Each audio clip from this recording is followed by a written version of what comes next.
Hey everyone, if you're on print on demand and want to get more sales or your sales have slowed down, there's actually several things that you can do, and I call these the 5 levers of print on demand. So there's different things that you can do to get more sales, but you need to know when to use these, and that's what this video is about. Not only will I explain what these 5 are, I'm going to tell you when to use these, how to use these, and hopefully get you more sales in the upcoming Q4 and beyond. So make sure to stay till the end so that you can see all 5, and I'm also going to share with you a free pamphlet or free PDF that you can download that lists all of these as well. So let's get into the first one. So the first lever is better designs, and this is by far the most important. This probably will answer 80 to 90% of the reasons why you're not getting sales, me included, everyone, right? It's just, when I say better designs, it means that you're creating a design that people want to pick instead of what's out there already. So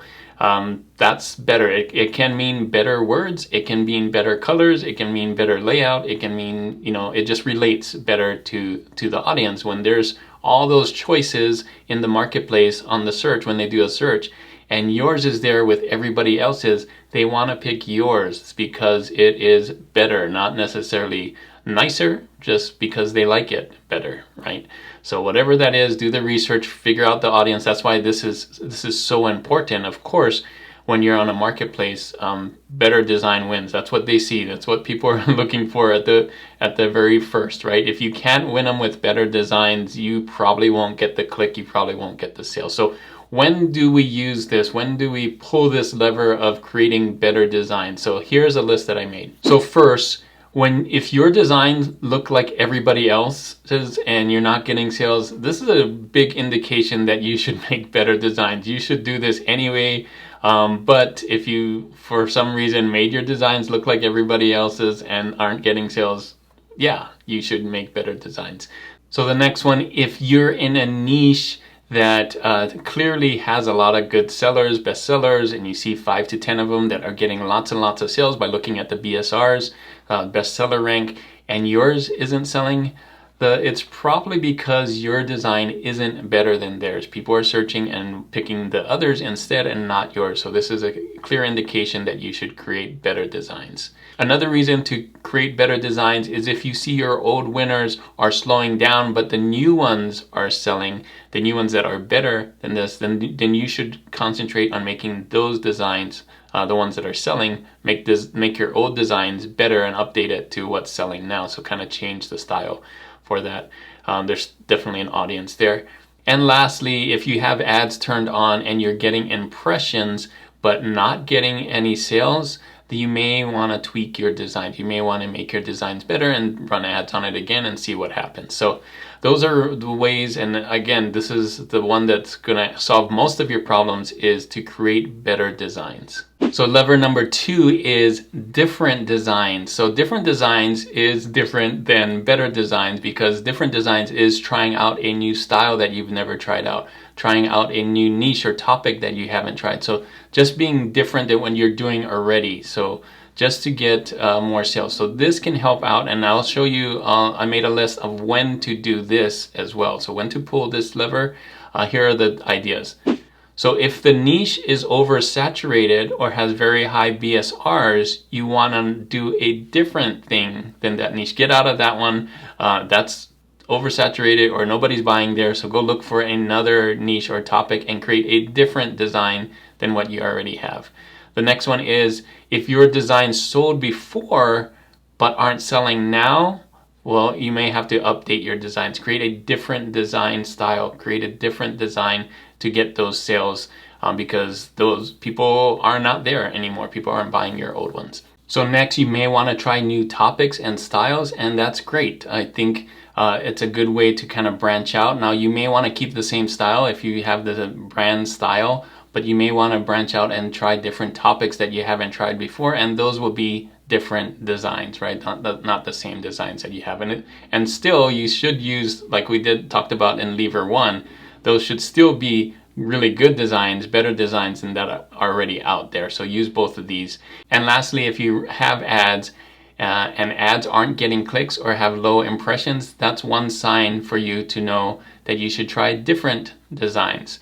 and put ads on those as well and see what happens. So these are all the reasons I think you should use, or when to pull the lever that's different designs. So lever number 3 is pricing, or updating pricing. Now, there's only a few different things that you can do on print on demand. Change your design, and pricing is another one, and we'll talk about the 2 others. But pricing can help. I don't think it's as important as designs. I kind of put these in order, but pricing definitely can make a difference. So here are some reasons or ways to use pricing to help you get some sales. So one of the best practices on Amazon is to start with little or no profit on your prices. So this doesn't guarantee that you're going to get sales, but a lot of times it does help in the marketplace if people are searching by price.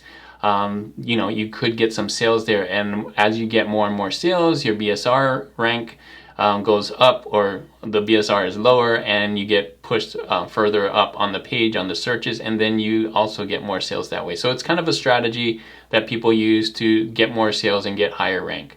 As it gets more sales, you can start to raise prices to get more profit. But in the beginning, a lot of people use this strategy to get a lot of sales. Now, you can also update prices on designs that haven't sold in a while. This is another strategy that I hear works a bunch. If you have a design that sold really well before, and now it's at a higher price and it's not getting any sales, go back and lower those prices and hopefully get some sales. It doesn't hurt because you're not getting sales, so why not try and lower the costs and hopefully get more sales with that. And lastly, this is just overall, lower prices when you need more sales and raise it when you start getting more sales. So it's all about what you're willing to do to balance out the sales and the profit. So if you want more sales, again, hopefully lowering the price will help you get that.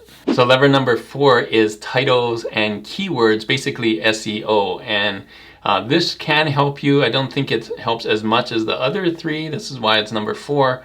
But it can. I think when people are searching, they're searching for those keywords. And if you show up for those keywords, then you possibly can get those sales, assuming that your design is something that people want to buy, right?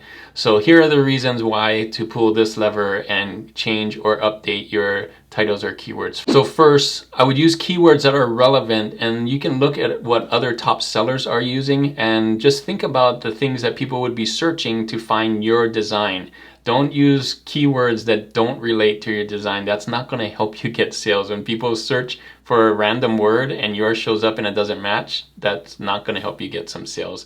So the next thing is you should use the best keywords, the ones that you think people are going to search for, put that at the front of your title. I think order matters just a little bit, so make sure to put those at the front of your title.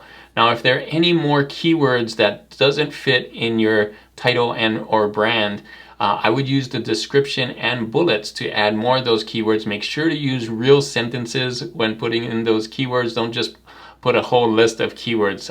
Amazon does not like that. It likes things that are real, like a real sentence, not just a bunch of keywords, because they consider that keyword stuffing. So use the keywords in a good way, and you can use AI to kind of help you create sentences for that. There is a limit of how much you can put on there, so just watch that as well. And lastly, use ads to see what keyword designs are getting clicks. Now, if you don't have ads, you can't do this, but one nice thing about using ads, if you have it on automatic, you can actually search and see which keywords were used in search to find your ad and get those clicks or sales. So you can use that.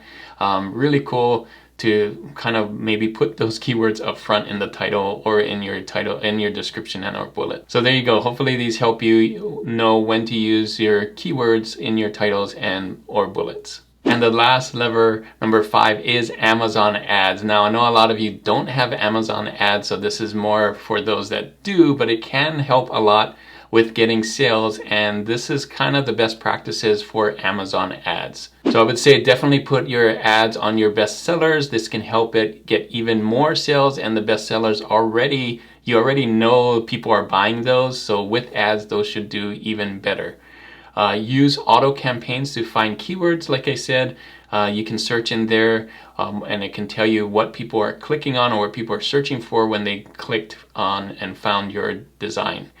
So next, of course, you can tweak your ads depending on the ACoS, ROAS, clicks, and or spending of your stuff. So I'm not going to go through it here. Of course, there's lots of videos. I actually have one that I did a while ago. I'll put that right up here. But yeah, you can definitely adjust to find out what works better just to get you the best sales. You don't want to just spend all your money on ads and not get the return. So you definitely need to watch that.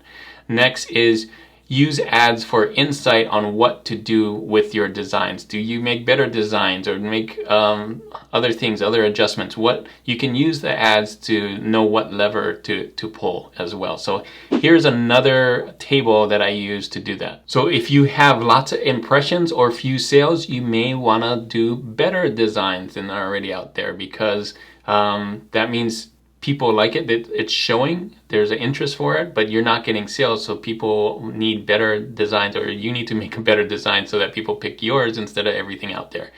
If you're getting very few impressions or no sales, you may want to tweak your Amazon ads to see what happens there. If everything is slow, even evergreen sellers with ads, you may want to try a different topic or different designs, different niche, different style, and see how that works. If your ads are high, it has a high spend but low sales, again, you may want to do better designs for that one, because that also means that it's getting a lot of clicks, which is why there's lots of high spend on it but no sales, kind of like the first one. And the ads, the last one, if the ads are low spend despite a high budget, you're throwing lots of money to it, you may want to tweak your Amazon ads too. And Amazon ads can help you with pricing as well. Of course, you want to be profitable, so making sure that you have the right price in place so that the ads actually make you money and not spend too much money on it. So there's a balance there as well to help you know what price is the best price to get the right profit. So there you go. Those are the 5 levers that I think you can do with print on demand. I'm going to put this PDF right here. It's going to be on my digital downloads. You can see it. I'll put the link in the description here, and you can follow along with this. See if this helps you with your sales. If you're getting low sales, try one of these things to help. And of course, I listed out when to use this. I think that's the most important thing. I think a lot of people know that you can do all these things, but don't know when to pull these, and hopefully this PDF helps. Thanks again for watching. And if you want to see that ads video that I did a long time ago, I'll put that playlist right here so you can see when to use it. It goes over kind of more of how to use Amazon ads. I went over it really quickly, but there's a lot of moving parts with Amazon ads. So as always, guys, keep creating and keep learning. I'll see you on the next one. Bye.